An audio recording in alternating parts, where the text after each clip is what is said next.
हाय दोस्तों, welcome to my YouTube channel Ankit fact official. मैं आपका दोस्त अंकित शर्मा। जैसे कि आपको पता है कि मैं एक पर्सनालिटी डेवलपमेंट कोर्स स्टार्ट किया हूं जिसका एपिसोड नंबर 5 है। दोस्तों, क्या आपने कभी ऐसा महसूस किया है या अक्सर ऐसा महसूस किए होंगे कि गुस्सा में लिया गया एक गलत फैसला और बोला गया शब्द एक ऐसा रिएक्शन कर देता है जो कि आपकी मेहनत को पूरा बर्बाद कर देता है। आज बात करेंगे एंग्री मैनेजमेंट। तो पहली बात है कि एंग्री मैनेजमेंट होता क्या है, एंग्री होता क्या है, गुस्सा क्यों आता है और गुस्सा को कैसे हम कम कर सकते हैं, गुस्सा होता क्या है और इसके बचने के उपाय क्या है, इस सारी बातों पर हम आज बात करेंगे। पहली बात कि गुस्सा क्यों होता है, कोई भी आदमी गुस्सा होता क्यों है।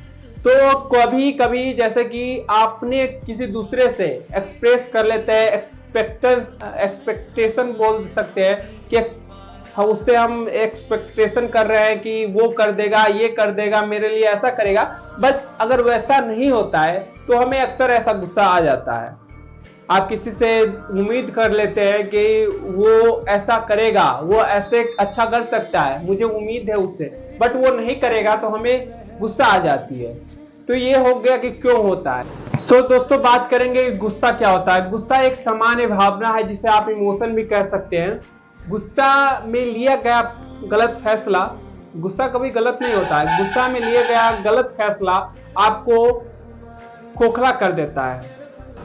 गुस्सा कुछ देर के लिए आपको कभी न कभी बहुत शक्तिशाली फील कराएगा कि मेरे पास बहुत एनर्जी है, ऐसा कभी कभी शक्तिशाली फील कराता है, बट यह आपको अंदर से बहुत खोखला साबित कर देगा, आपको खोखला कर देगा। दोस्तों, आज फिर बात करेंगे कि गुस्सा क्यों आता है। जब हम कोई चीज या जब कोई चीज हमारी उम्मीद से नहीं हो, उम्मीद के अनुसार नहीं हो, जैसे कि अगर आप कुछ सोच रहे हैं, आपने मेहनत किया है और अच्छा परिणाम नहीं आया, आपने उम्मीद किया है कि नहीं बहुत अच्छा परिणाम आएगा, बट वो ऐसा नहीं आता है तो हमें गुस्सा आएगा। दूसरा चीज बात की जाए तो तनाव, स्ट्रेस जिसको आप बोल सकते हैं। जैसे कभी कभी ऐसा होता है कि आपके अंदर बहुत सारा तनाव है, टेंशन है, ये है वो है, बट अगर आप उसे कंट्रोल नहीं कर सकते हैं, उसी में कोई आपको कोई टोक दिया या कुछ बोल दिया, उससे आप बहुत जल्दी रिएक्ट कर देते हैं, आपको बहुत जल्दी गुस्सा आ जाता है। पॉइंट तीसरा, जब कोई आपका अपमान करता है, कहने का मतलब आपका जब कोई इंसल्ट करता है, अपमान करता है, तो आप बहुत जल्दी गुस्सा हो जाता है, तुरंत आपका रिएक्शन हो जाता है, फैसला करने की तुरंत आप कुछ सोचते न समझते हैं।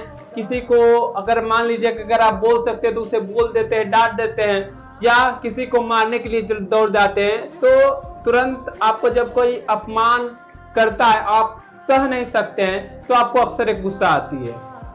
पॉइंट 4, जिसका नाम है कि नींद और स्वास्थ्य की कमी। नींद और स्वास्थ्य की कमी कहने का मतलब अगर आपका नींद पूरा नहीं हुआ और आपके स्वास्थ्य अच्छा नहीं है तो आपको मन नहीं लगेगा, आपको चिड़चिड़ा सा मन होगा, आपको गुस्सा आने की संभावना रहती है। दोस्तों, अब बात करेंगे कि गुस्सा तो हम लोग कर लेते हैं, ठीक है, बट गुस्सा से होने वाली नुकसान क्या क्या है। गुस्सा आप करते हैं तो उससे नुकसान क्या होते हैं। तो आप जब गुस्सा करते हैं ना, तो रिश्ता हो, ये बहुत जल्दी इफेक्ट होती है। दोस्ती हो या फैमिली मैटर हो, अगर आप गुस्सा में कुछ बोलते हैं तो गुस्सा रिश्ता में खराब होने की संभावना होती है। उसके बाद आप गुस्सा में गलत फैसला लेने की संभावना होती है कि गुस्सा में आप सोचते नहीं समझते हैं, आप गलत फैसला कर देते हैं, ठीक है। आपकी मानसिक तनाव बढ़ जाती है, पढ़ाई में और या काम में ये असर करता है। आपका मानसिक स्थिति है वो आप टेंशन होने लगते हैं, आपका फोकस पहले की तरह नहीं हो सकती, आपकी सोचने की क्षमता कमजोर होने लगती है। तो ये सभी चीज है जो कि गुस्सा करने से आपको नुकसान करेगी। दोस्तों, आप बात करेंगे कि एंग्री मैनेजमेंट कैसे कर सकते हैं, गुस्से को कम कैसे कर सकते हैं, इसको खत्म कैसे कर सकते हैं। इसके लिए सबसे अच्छा है 10 सेकेंड का रूल अपनाइए। 10 सेकेंड का रूल क्या होता है आप बोलेंगे, तो सिंपल सी बात है कि आपको जब गुस्सा आने लगे, ठीक है, तो आप मन में सोच सकते हैं कि जो 10 से 1 तक की उल्टी गिनती स्टार्ट कर दीजिए। मन में ऐसा बोल सकते हैं 10 9 8 7 6 5 4 3 2। इससे क्या होगा कि आपका मन प्रतिक्रिया देने पर ध्यान नहीं जाएगा, ये सोचने का समय लेगा, ये सोचेगा। उसके बाद आप दूसरा रूल अप्लाई कर सकते हैं जिसका नाम है कि आप ब्रीदिंग कर सकते हैं। कि अगर आप गहरी सांस लेते हैं और छोड़ते हैं कुछ देर के लिए, तो आपका मन रिएक्शन देने पर नहीं, आपको अंदर से मजबूत करने पर ध्यान देगा। ठीक है, आप कुछ देर ये करते हैं, 5 से 10 बार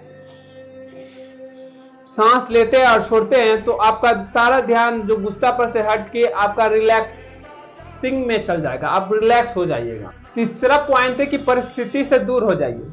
कहने का मतलब कि कुछ बहस ज्यादा हो रहा है, कुछ ज्यादा बात हो रही है, नॉर्मल सी बात को आप बतंगर बात को, जिसको बतंगर बोल सकते हैं, बतंगर बन रहा है, तो आप वहां से थोड़ी दूर साइड हो जाइए। साइड होने से आपका क्या होगा कि वो बात का जो बहस हो रहा था वो थोड़ा देर खत्म हो जाएगा, कुछ देर में वो शांत हो जाएगा, जो भी पर्सन है।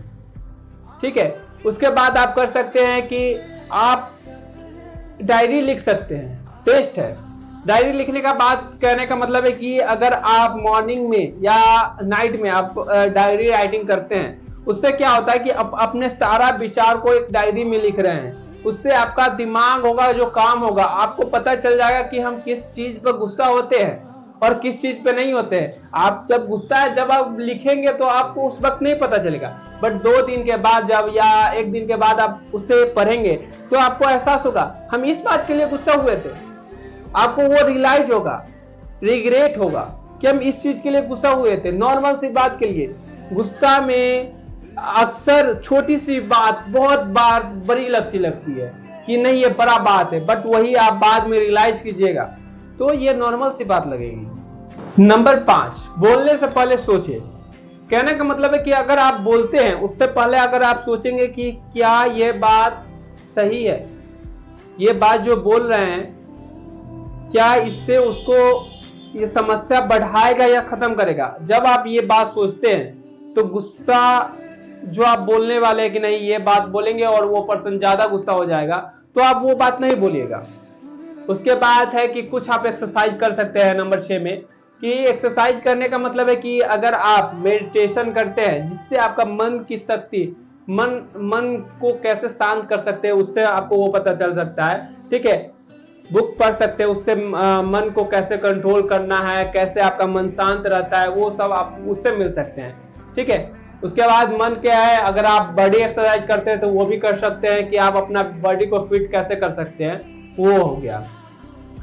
दोस्तों अक्सर क्या होता है कि गुस्सा में हम जब कोई बात बोल देते हैं वो बात खराब लग जाती है, तो आपने देखा होगा कि एक बोली ऐसी चीज है ना जो कि आदमी को मार भी खिलाती है और मिठाई भी खिलाती है। कहने का मतलब ये पिटाई भी खिलाती है और मिठाई भी खिलाती है। अगर आप किसी से अच्छे से बात करते हैं तो ये आपको मिठाई भी खिलाने की संभावना रखती है कि हाँ भाई ये अच्छा दोस्त है, चलो इसको हम पार्टी देते हैं। बट अगर आप उसको कोई उसके शब्द में कुछ खराब बोल देते हैं, ठीक है, तो वो आदमी आपसे नफरत करने लगती है। बोली ही ऐसा चीज है जो आपको एक कहेगा नहीं ये पर्सन बोल रहा है ना तो बहुत अच्छा आदमी, ये बहुत अच्छे से बात कर रहा है। तो ये ऐसी बात होती है ना कि आदमी को पिटाई भी खिलाती है और मिठाई भी खिलाती है। और एक और भी बात इसमें मैं ऐड करना चाहता हूँ, जो कहने का मतलब है कि गुस्सा में अगर आप किसी को बोलेंगे ऐसे, है सुनो आई लव यू, तो वो बहुत खराब लगता है कि आप वो अच्छा शब्द भी है, अच्छा बात है, बट आप उसे गुस्सा में बोल रहे हैं ना, ठीक है, तो आदमी को गुस्सा आ जाएगा, अच्छा बात भी आदमी को खराब लग जाएगा। बट वही अगर आप प्यार से बोलिएगा सुनो गुस्सा में ऐसे कि उसे आप खराब बात भी बोले, सुनो आई हेट यू, तो वो बात आदमी को अच्छा लगेगा। तो यही बात है कि नॉर्मल बात कर रहे हैं और गुस्सा में बात कर रहे हैं, वो क्या होता है। कोई भी बात गुस्सा में अगर आप बोल देते हैं अच्छा बात भी, तो आदमी को खराब लग जाता है, और कभी आप प्यार से भी बोल देते हैं, खराब भी बात बोल देते हैं, तो आदमी को अच्छा लगता है। जैसे कि अगर किसी आदमी को उसकी गलतियों को दिखाना है, अक्सर किसी आदमी को गलती को अगर आप दिखाइएगा ना तो आदमी को गुस्सा हो जाएगा कि मेरी कमी को ढूंढ रहा है, ये कौन होता है मेरी कमी को ढूंढने वाला, मेरे खोजने वाला। तो उसको ऐसे प्यार से सुनो। एक बात बतानी है कि आप जो ये कर रहे हैं ना, इसको थोड़ा ऐसे कर सकते हो, आप इसको बेहतर कर सकते हो। हाँ, ये आप में कमी तो है, बट आपको ऐसे आप थोड़ा थोड़ा बेहतर कीजिएगा तो आपका ये बहुत अच्छा चल जाएगा, ये आप बेहतर बन जाइएगा। तो आप उसको कमी को भी गिना रहे हैं ना, तो वो अच्छा लगेगा। ठीक है, तो कैसा लगा ये video? Thank you so much watching this video. मिलते हैं अगले नेक्स्ट वीडियो में। अगर ये वीडियो अच्छा लगा, लाइक शेयर कमेंट सब्सक्राइब कर सकते हैं। Thank you for watching this.